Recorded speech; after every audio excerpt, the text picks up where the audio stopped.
On today's show, which team in the Eastern Conference has made the most progress to their goals, whatever their goals may be in the East? We'll talk about that and more on today's Locked On NBA Squad Show East. You are talking ball with the NBA East Squad Show.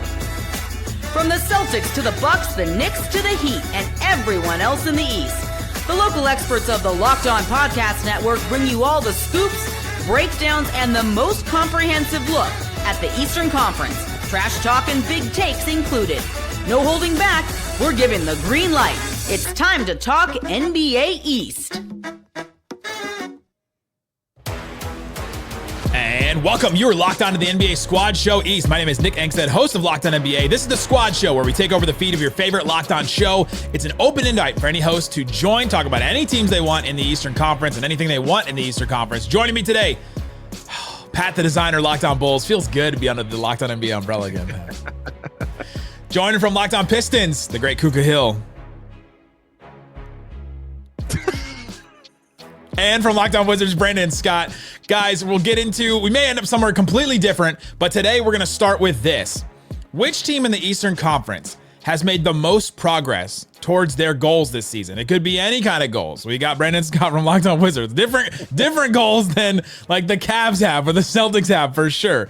But if we're just talking about who has made the most progress this season, which team is standing out to you guys?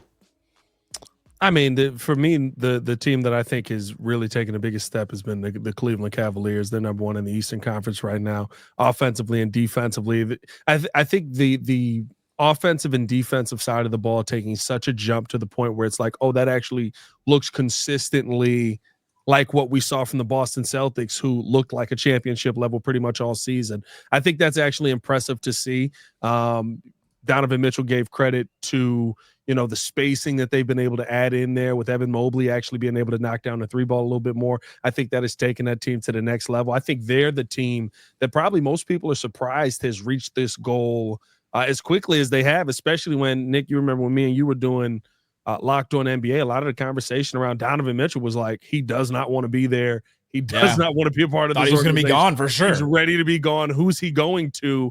And now it's like, oh, this is like a face of Cleveland kind of player, and he's happy to be there. And you can tell in how this team is playing. I think they've really I don't want to say overachieved because it sounds like I'm downing what they've done. They've met their goal and then some. Yeah, I don't think that there's really any other argument but for Cleveland.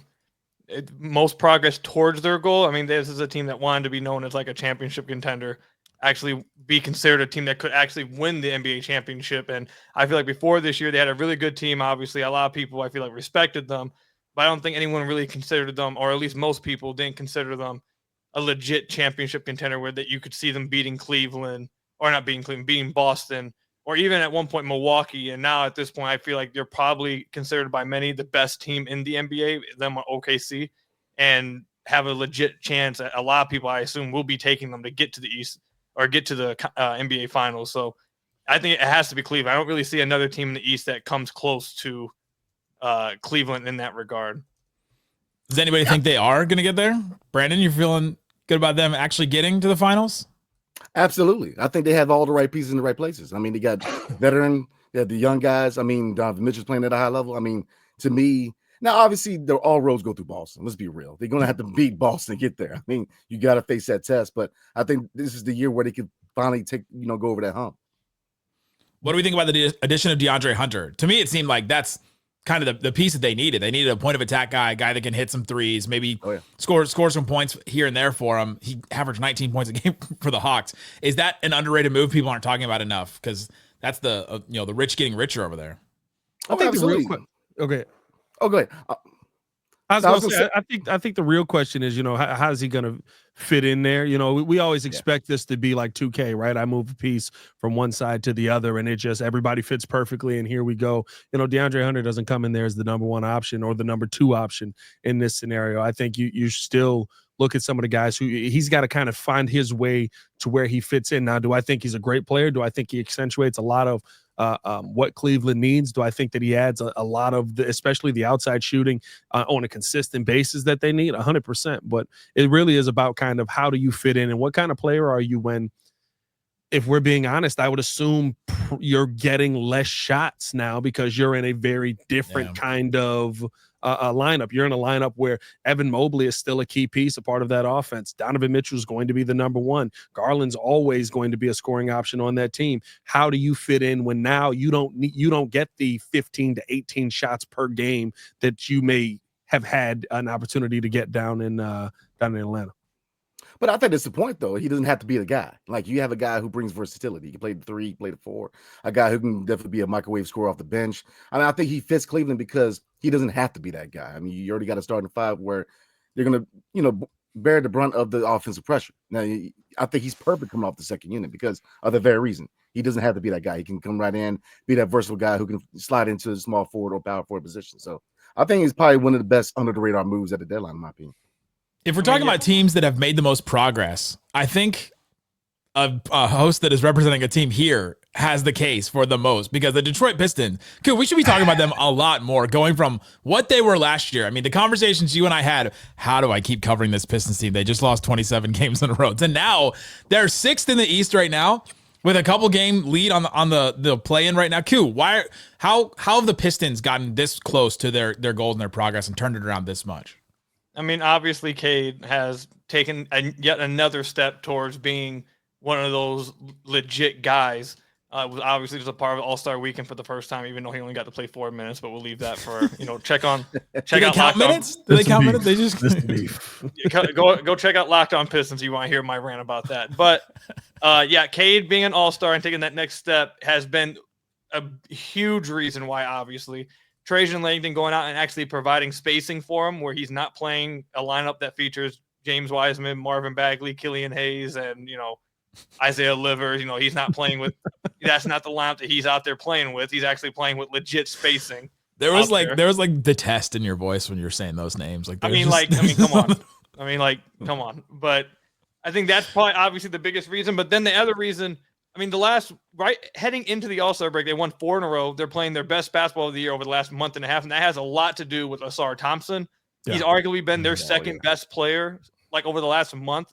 They've completely their starting lineup has completely warped after Jane Ivey went down and Asar Thompson went into the starting lineup. Their starting lineup of Cade, Asar, Tobias, THJ, and Jalen Duren are outscoring teams by 8 points. They're obliterating teams. They're 118 offensive rating, which is around top 5 offense, 110 defensive rating, around top 5 defense. With that starting lineup, they're getting things done. So an improvement from Asar and having him in the lineup, and Jalen Duren taking a real step over the last month and a half as well. I think both those things help each other. They've kind of helped each other play better, especially on the defensive end. But those 3 guys are really spearheading this improvement and this jump, and the Pistons find themselves a game behind 5th seed, 2 games behind the 4th seed, where I'm sure a lot of Pistons fans and the Piston players probably feel like they're a better team than the Indiana Pacers. I think if they were to meet, I said this on the podcast today, man, I don't feel like just Pistons fans or just Pacers fans should be rooting for that series. I think NBA fans should be rooting to get Pistons Pacers because of how deep that rivalry is, or how much these teams hate each other, how much the players hate each other. I think it would be absolutely dope to get it. Yeah, no, I got a chance to go and watch the Pistons up close on that 132-92 game. Took my daughter to that. It was bad. It was her first game. We kept the tradition alive of first games in the family being blowouts. So that's always fun. But no, even that back-to-back weekend, the thing that I left that game feeling was, number one, JB Bickerstaff has the Pistons playing arguably the best defense in the NBA with Asar Thompson in the lineup. He's a monster defensively. He was turning guys in directions that they had no idea they could go, just straight into steals, dog. Pause. You know what I mean? That was crazy. But I think that pause yourself. When you look at the Pistons lineup defensively, I think it is in a completely different place. Yeah. On a consistent basis than where it was with Jaden Ivey in the lineup. And offensively, listen, they can score. The fact that Jalen Duren is such a good facilitator, I left that game just going, wow, he's an elite level passer when he's running the floor and needs to be. And far be it for me to give praise to anything Detroit, but all I could do was go clap your hands, dog. That team's got it. And I think they are going to be a threat in the playoffs. I think they're one of those teams where in year one, none of the championship teams or championship level teams want to see them. Probably not fearing that they'll lose the series, but my God, is it going to be one where you're going to be exhausted by the end of it? And I'm with you, Cool. Give me Pacers Pistons all day. That'd be a fun series to watch in the playoffs because I think that will be one of those bloodbaths as well. I mean, if you look at the biggest difference, man, the biggest difference with the Detroit Pistons this year is they're a more balanced team. They got a nice mix of young talent and veteran leadership, man. I mean, if you look at their start five, Cade, you got Tim Hardaway, who's a veteran. You got Oscar Thompson playing at a high level. Tobias Harris, so they're balanced. Jalen Duren. Then you look at the second unit. Every successful playoff team has to have a good second unit. It's all about the second unit. You know, you can have a good starting five, but you got to have the Nuggets. There you go. You got to have that bench unit to really supplement all day. They got nothing going on over there. Nah, but I mean, if you look at Detroit, man, I mean, Dennis Schroeder, Malik Beasley, I mean, Ronald Holland, I mean, Isaiah Stewart, man, they got a nice second unit that can pick up the slack for the first unit if they struggle, or when you can overlap guys. So they have nice balance. That's why I think they're definitely a sleeper team in the East this year. Coming up, we've got the host of the Locked On Bulls, Locked On Wizards here. Are they getting anywhere closer to their goals? And who else is getting closer to goals? We'll talk about that and more coming up. Locked On NBA Squad Show. Today's episode of Locked On NBA Squad Show East is brought to you by TurboTax. It's that time of year. Yeah, I know you don't want to hear about it all the time, but it's just that time of year. This is a message from our sponsor, Intuit TurboTax. Taxes was waiting and wondering and worrying if you were going to get any money back. Then waiting, wondering, and worrying some more. Now Taxes is matching with a TurboTax expert who could do your taxes as soon as today. What's the date today? Do you know? Look at your watch, look at your phone. What's the date? They can do it today. An expert who gives you your taxes their undivided attention as you work on your return, while you get real-time updates on their progress so you can focus on your day and figure out whatever today's date is. An expert will find everything you need in every deduction possible, file every form, every investment, everything with 100% accuracy, all so you can get the most money back guaranteed. No waiting, no wondering, no worries. Now this is Taxes. Get an expert now on TurboTax.com. Only available with TurboTax Live full service. Real-time updates only at iOS mobile. See guaranteed details on TurboTax.com/guarantees. Thanks for hanging out with us on Locked On NBA Squad Show East. We've got a show that covers your team every single day. If you're listening to this, go check out that. Also, go check out Locked On NBA Game Night, every game, every night over there on Game Night. We do that on the Locked On NBA feed. All right, gentlemen, we're here talking about who has gained the most progress towards their goals. Let's go. We started at the top. Now let's go all the way to the bottom. Brandon Scott, Locked On Wizards. What are the goals of the Washington Wizards? It's very obvious, but are they getting anywhere closer to their goals within this season? Yeah, we had two main goals. Number one, be trash for 9-45. So that goal. But congrats, you got that one. You got that. Definitely in the right direction, man. Like almost the exact inverse of the Cavs record: 44-10, 9-45. It's wild. Give them a game.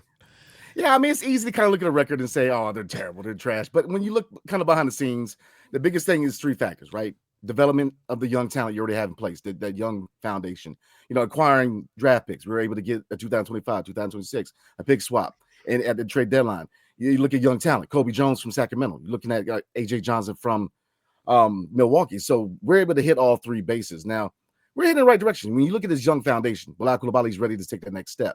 I mean, now that Kyle Kuzma is wearing another uniform, he's now the second fiddle with Jordan Poole, and with more touches, you'll definitely see the potential offensive-wise. Now, we know he's a high, big-time defender, but the biggest thing with him and Alex Sarr is consistency, especially offensively. But both of them have gotten better. And then a lot of it has to do with, these young guys are coachable. These guys are versatile. They fit the mold of the modern NBA. They can shoot from three. They can defend. They can play and defend multiple positions. So, and then you look at the two, draft picks in the later stages of the first round, 14th overall in Buck Carrington and 24th overall with Keyshawn George. The fact that we have a general manager who can hit in the later stages of the first round tells you that adults are in the building. I mean, Ernie Grunfeld, Tommy Shepard could not hit in the draft. They couldn't even hit in the lottery. Now you find a guy at 24th overall and Keyshawn George. And plus, when you look at AJ Johnson coming from the same draft, you potentially have 5 first-round picks from his previous draft. So looking forward, 2025, 2026, if we're able to hit in these drafts, this team is going to be better. It's going to be younger, better, and dangerous in the next 2 to 3 years. There's the same kind of detest in your voice when Koo was mentioning the old Pistons players, when you mentioned the old front office. Like, there's just a level of like F you in there. Oh yeah. Koo, you just covered a team that was this bad last year. What's the key for the Wizards, you think, now going forward? 1, continue to suck, and 2, actually hit on the pick once you get a pick from sucking. That is that is. I mean, that's all you got. Like, what else is there? There's nothing else you really got. When you are tanking at the level that the Wizards and the Pistons were, that's really like all you got. And I feel bad for the Wizards, at least from my perspective. The Pistons very early on in their rebuild got their franchise guy. So then once you got them, you were able to say, okay, now along with sucking, you can care about the development of you can care about the development of your franchise. Use a different word. you can care about the development of your franchise player, but I feel like the Wizards are even at the point now where no offense, Brandon, but they got a high pick in a weaker draft class, and they're still trying to figure out who exactly is a legit player in their rebuild, who actually will be here 2 years from now, and you're still just early in the phase of being trash. And thank you. Of being trash. And I mean, that's really, you got to hit on the margins, take chances on two-way guys, try to find like a Jose Alvarado along the way, like try to find those guys. But I mean, this is all just trying to butter up, the fan base. It really is just about be bad and make right on the picks when you get high in the draft. I mean, that's really all it is. Can I take a left turn real quick? Brandon, what do you think about the Kuzma trade for the Bucks? Like, talk about it from the Bucks side of things, them getting him. I mean, that face. I don't think they're a better team, man. I mean, Kuzma's a good fourth option, fifth option. I mean, if you look at what he did with the Lakers, he's a perfect spot for him. I mean, he was the number one option in DC, but he was the number one option because they were just that bad. I mean, he was able to get his. It doesn't necessarily make them better than, they're not up there with Cleveland. They're not up there with Boston. Are they better than New York? No. I mean, it wasn't really, they didn't move the needle for them. For us, I mean, I think that Will Dawkins really finessed his way through that trade because A.J. Johnson's a very intriguing young prospect for us, man. And then Chris Middleton, you're not getting your prime Chris Middleton, but he's still, for a young team like the Wizards, he's being that mentor. And with him being an inspiring contract next year, him and Marcus Smart, maybe flip him. I see you over there. Pat has always loved Chris Middleton. I'm gonna tell you this right now, dog. Don't let them averages fool you. Don't you lie to your fans like that. You tell them the truth. Chris Middleton gonna put up 45 one game and 3 the next. Like, I feel they don't care about that. They don't want him to put up 45. Hey, he ain't. Well, hey, listen. For what y'all are trying to accomplish, Chris Middleton is the perfect basketball player. There you go. The most random player to ever have, like, you hate that player in the most random way. It's just emphasis on the mid and Middleton. You know what I mean? That's all I'm saying. You know what it is? I'm close enough to it where like Bucks fans argued with me for 5 years that he was this elite player, that he was on the same level as Zach LaVine, that he was, and I would be like, bro, like, he can't put up 20 every other night. Like, that's not a superstar player. And his thing is scoring. Number it's like, two. okay. Like, no, he's an elite role player. I mean, he's not an elite like star. He's a perfect player if you put him in this perfect situation. If you want that stopper, if you want that guy to get that shot, then he's that guy. But if you're expecting Chris Middleton to be some kind of number one and number two option, man, well, that's what they were using him as, and that's, you know what I mean. What was it, 50-point game in the finals, right? Had a 50-point finals game. Yeah, they'll never let you forget it. I mean, they won the title. You're not allowed to forget it, right? They did, but if he had scored 20 in any of the earlier games, they might have won it sooner. Pat just took that goalpost, pulled it out of the concrete, and threw it down the field. Nobody thinks the Bucks got better with this trade at all.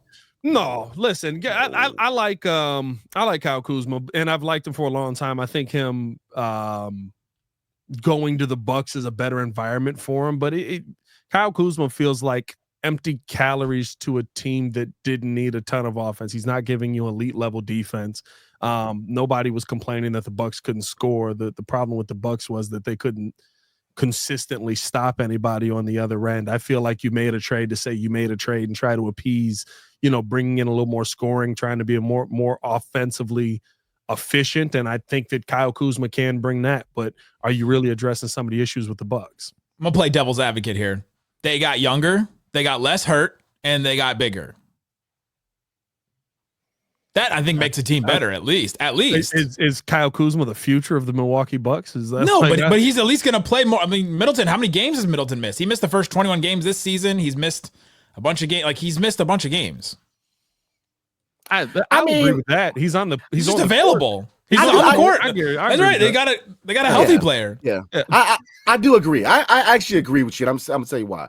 Because in DC, you had a first-time head coach. He's not going to check him. I mean, you have a young core. They're not going to check him. He was able to have the green light to a fault. Where in Milwaukee, you got a long-time coach in Doc Rivers, man. You got Giannis. You got Dame, who are vets in the game. We're gonna be like, look, Kuz, man, look, you're 0 for 5 for 3, man. You might want to slow your roll a little bit. Like you got guys going to check him. Where in DC is like 0 for 5, keep shooting. By all means, do your thing. So I'm gonna say something crazy to him, dog. Can we be honest about Kuzma? Can we be honest about what like really matters for this trade with the Bucks? Like it's just about getting cheaper. Yeah, just getting cheaper, less long-term money, and getting underneath the. I think this move got them underneath the second apron. Yeah. Listen. I still care about the basketball. I'm believing it all. The All-Star game was all about basketball. Yeah. They made this trade for basketball reasons. I'll say this: the basketball product, Kyle Kuzma is not. Say it, Coop. Say not it. That's all. Like he's just not be honest. He can't play offense. He can't play defense. He can barely shoot. He's not 3. He's not D. What is? No, yeah, shoots a lot of threes. Doesn't make a lot of threes. Doesn't play a lot of defense. Wants to have the ball a lot. Have fun. I'll say it's funny watching him at like the beginning of his Bucks career. It's funny watching him at the beginning of his Bucks career because it does just feel like, we got somebody else that can score. It doesn't feel like his points are making a real impact on wins or losses on the game. It just feels like we got another name in here that can fill this roster. But I do agree with you in the one sense that, if you want to take a positive out of this, he probably there will be 16 points a game. He probably will be there consistently and be able to be there for a playoff run. And I think that is an improvement on Chris Middleton, whose, knees epitomize his game. If Kyle Kuzma, Bucks fans, listen, if Kyle Kuzma is averaging 16 points a game, it's bad for you guys. It probably means he's taking 20 shots to get to the 16 points, and he's taking shots from other people that can generate better offense. So I'm just, I really tell me, man. The only thing that I'm supporting this trade of is the money. I get it from the money standpoint. They want to get underneath and try to sell that they're still trying to be competitive. I get it. He's up to 42% from the field, 22% from 3, man. That's an improvement. Speaking of trying to sell that they're still competitive, the Chicago Bulls, we'll talk about them. Have they made any closer to their progress coming up on Locked On NBA Squad Show East? Today's episode of Locked On NBA Squad Show East brought to you by Hungry Root. When it comes to grocery shopping and meal planning, I've got this problem. I'm too busy. There's too much going on, and I have all these different things to do, and I don't need to go to the grocery store, also plan, also come up with all these things. Hungry Root was the answer. With Hungry Root, it's like having a personal shopper and a nutritionist all in one. They take care of all my grocery shopping, recommending meals and groceries based on my taste and health goals. That's great too, because it can be specified to what you want. You want anti-inflammatory, high protein, gluten-free options. They can do all that stuff. And the best part of it, every meal is ready within 15 minutes or less. I'm talking quick, healthy meals that actually taste great, all delivered straight to my door. It's been a huge time saver and made healthy eating so much simpler. You're going to love Hungry Root just as much as we do. For a limited time, get 40% off your first box and a free item in every box for life. Go to hungryroot.com/LockedOnNBA. Use that code LockedOnNBA. Again, hungryroot.com/LockedOnNBA. The code is LockedOnNBA to get 40% off your first box and a free item of your choice for life. Hungryroot.com/LockedOnNBA. Code LockedOnNBA. Don't miss out. Thanks for hanging out with us on Locked On NBA Squad Show East. We're talking about teams that have made the most progress towards their goals. Pat, the designer, what is the Bulls' goals? What are they? They're 22-33. They traded Zach LaVine. They kept Vooch. What are their goals? Chicago Bulls' goal is to be competitive. That is right now. Yep, right now. That is the goal. That's what they put out there. Now they've lied about a lot, right? They've been lying about that for years. They also said that their plan is to build through the draft and get draft picks and get young players back, but they didn't want Marcus Smart on a 1-year deal because of future money. Even though we took back Kevin Huerter, who can shoot about as good as Nick, and we got a first round pick back, or we would have gotten a first round pick back for that deal, but we didn't want to take that deal. Instead, we extended Lonzo Ball. But here's the thing about the Bulls' goal right now.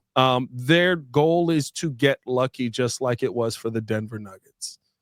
You try to stay competitive. You try to build a team that's going to be in or around 500, and you hope to God that one day you find a superstar that gets drafted during a Taco Bell commercial. That's realistically the goal, because you look at how they went about it with Patrick Williams, right, and how long they held on to this hope that Patrick Williams was going to turn into something. They finally moved off of that 5 years later. The Zach LaVine move, right? They could have traded Zach LaVine for multiple first-round picks, but can Zach be more? Can we put together a team? And I love, AK talked after the deadline of doing pretty much, I mean, he traded Zach, but outside of that, not doing much more.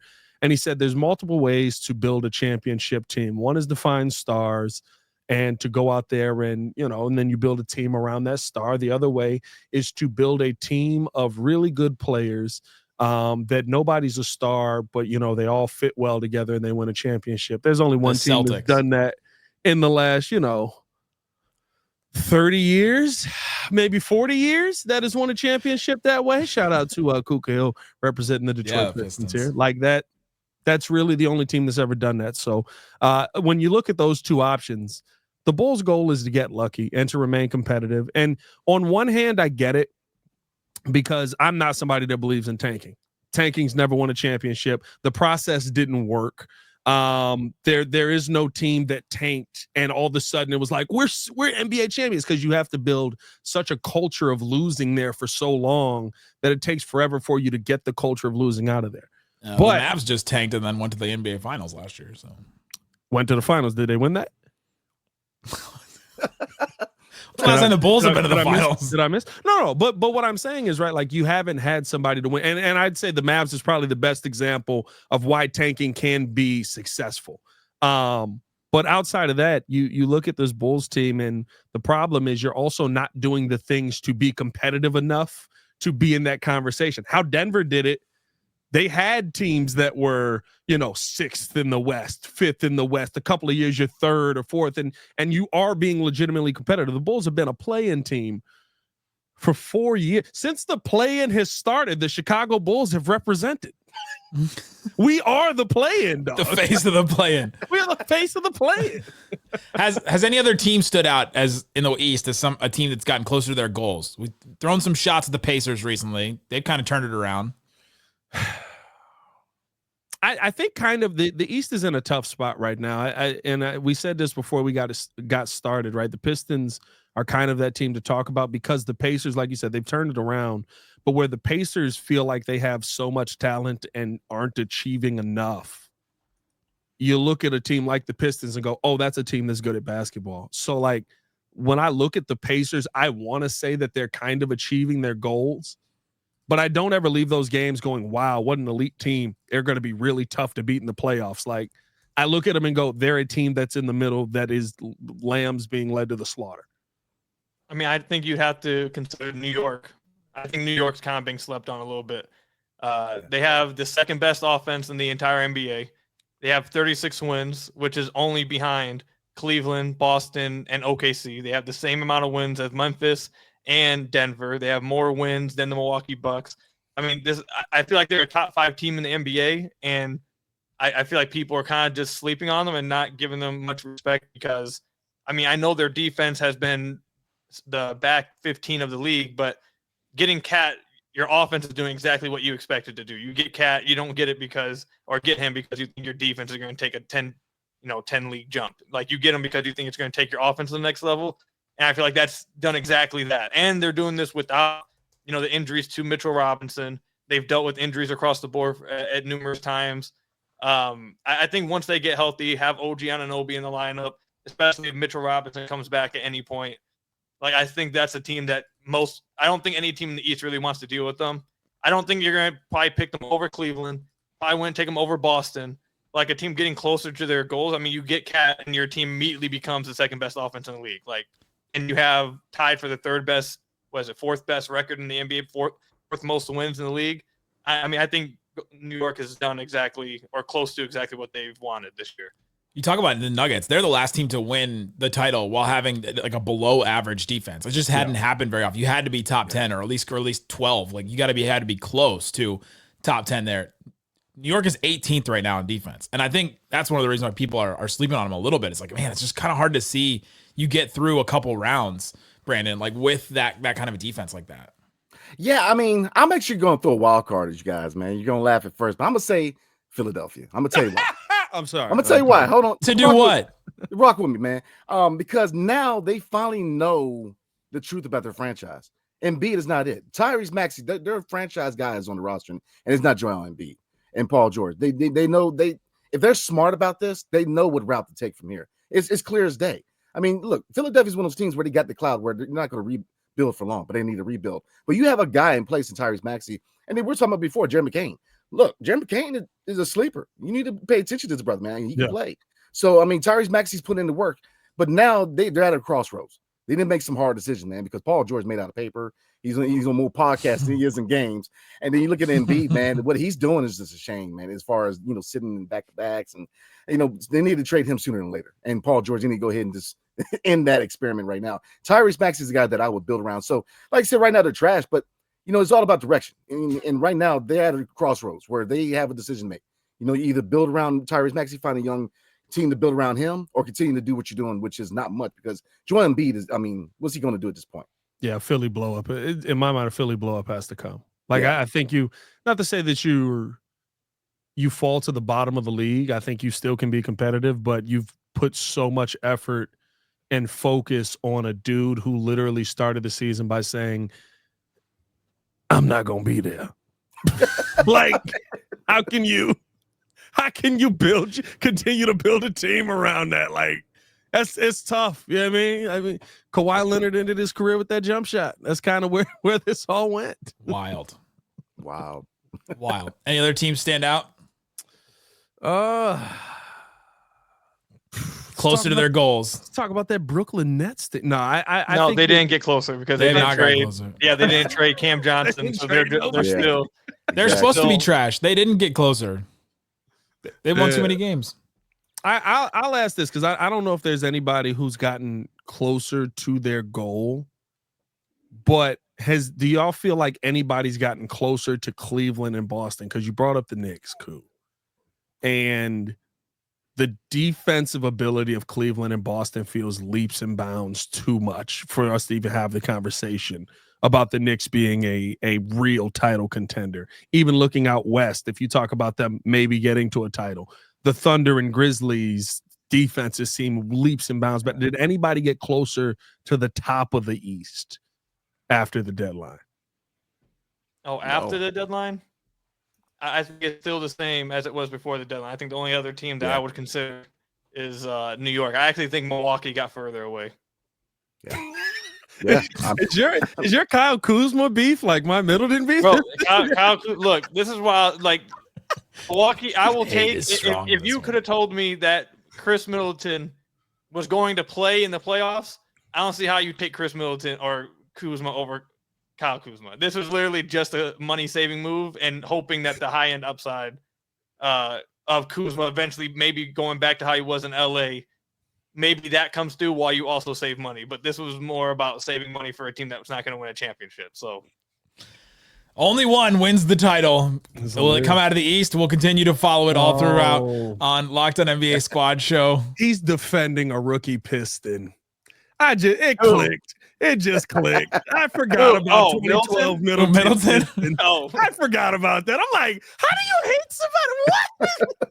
That makes sense. Okay, it's just Kyle Kuzma is not good at basketball. That's like the hate is stronger than the love. It's just all it is. Thanks for hanging out with us on Locked On NBA Squad Show East. We have a show that covers your favorite team. Check the links in the description to find that show. Guys, thanks for listening to Locked On NBA Squad Show East.